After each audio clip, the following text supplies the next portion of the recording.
गणपति की आराधना में उनके हर भक्त की जुबान से गणपति बप्पा मोरिया ये सुनने को जरूर मिलता है। लेकिन क्या आप जानते हैं कि कहां से हुई इस जयकारे की शुरुआत? इसकी एक बहुत ही रोचक कहानी है।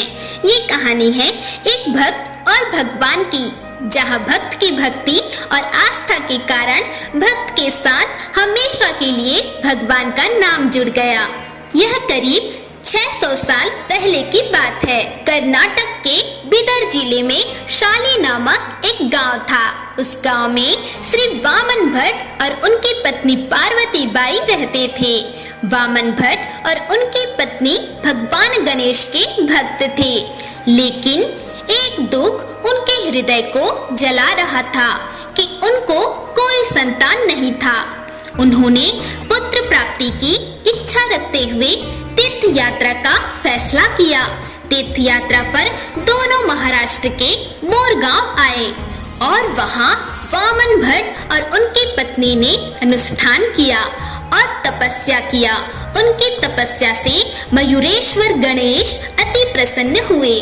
भगवान गणेश के आशीर्वाद से ही उनके घर एक पुत्र का जन्म हुआ। वामन भट्ट और पार्वती बाई ने अपने पुत्र का नाम मौर्य गोसावी रखा। मौर्य गोसावी अपने माता पिता की तरह ही भगवान गणेश की पूजा आराधना किया करते थे और बचपन से ही मौर्य गोसावी मयूरेश्वर की भक्ति में लीन हो गए।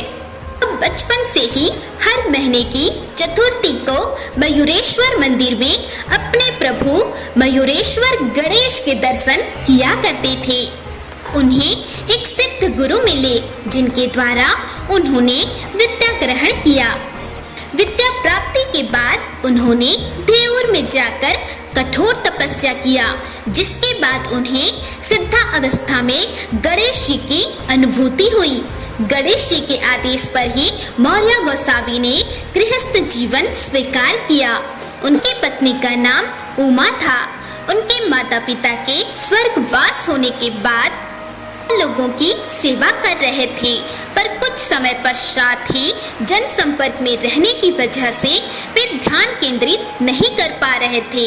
ये वे मोरगांव को छोड़कर पवना नदी के किनारे चिंचवाड़ गांव में आश्रम बनाकर रहने लगे। यहीं से मौर्य गोसावी अपने धार्मिक व आध्यात्मिक जन सेवा के कार्य में लगे। परंतु अब मौर्य गोस्वामी मयूरेश्वर मंदिर से बहुत दूर रहते थे, किंतु फिर भी वह हर महीने चतुर्थी के दिन 95 किलोमीटर दूर पैदल चलकर चिंचवाड़ा अपने प्रभु श्री गणेश के दर्शन के लिए जाया करते थे। हमेशा की तरह एक बार जब चतुर्थी के दिन वह मंदिर जा रहे थे तो वह मंदिर देर से पहुंचे। उनके पहुंचने से पहले मंदिर पर ताले लग गए थे। अब मंदिर में ताले लगे देखकर वह बहुत दुखी हो गए और उनकी आंखों से आंसू बहने लगे। इतने में ही मंदिर के दरवाजे अपने आप खुल गए। यह देखकर मौर्य गोसावी बहुत प्रसन्न हुआ और अपने भगवान मयूरेश्वर के दर्शन के साथ साथ उनकी पूजा आराधना भी की। मौर्य गोसावी अन्नदान को भी बहुत महत्व देते थे। उनके चमत्कारों और नेक काम के बारे में सुनकर कई लोग श्रद्धा पूर्वक उनसे मिलने आया करते थे। कहते हैं कि एक बार मौर्य गोसावी से मिलने चिंचवाड़ में संत कवि सामर्थ्य रामदास आए और उनके सानिध्य रहकर ही मराठियों की प्रसिद्ध गणपति वंदना सुखकर्ता दुखहर्ता वार्ता विघ्नाची की रचना की।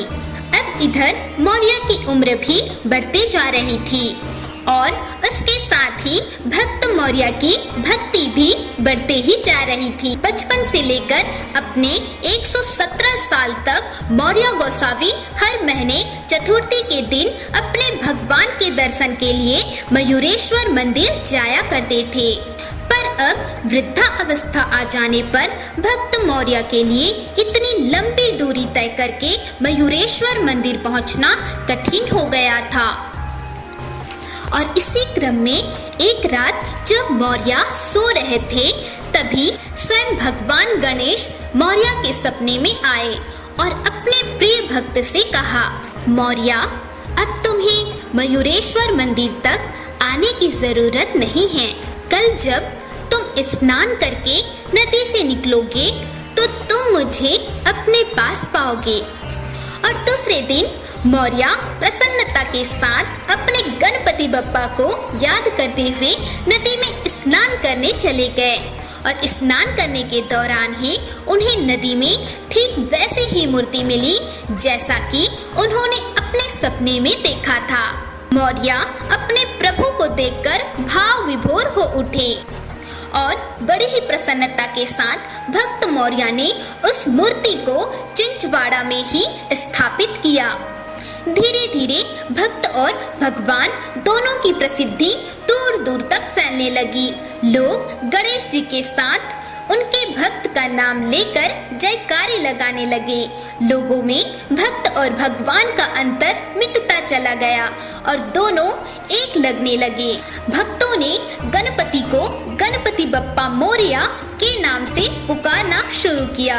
अब जब भक्त मौर्य को अनुभूति हुई कि उन्हें समाधि धारण करना है, तो उन्होंने अपने भगवान से आदेश लिया और अपने भगवान के आदेशानुसार ही सजीवन समाधि धारण कर ली। बाद में उनके पुत्र चिंतामणि ने करीब 17वीं सदी में समाधि के ऊपर गणपति का एक मंदिर बनवाया। श्री मौर्य गोसावी गणपति मंदिर आज पुणे के मुख्य शहर से करीब 17 किलोमीटर की दूरी पर स्थित है। कहा जाता है कि मौर्य गोस्वामी स्वयं भगवान गणेश के अवतार थे और अगली 60 पीढ़ियों तक गणेश अवतार के रूप में विद्यमान रहे। हर हर महादेव।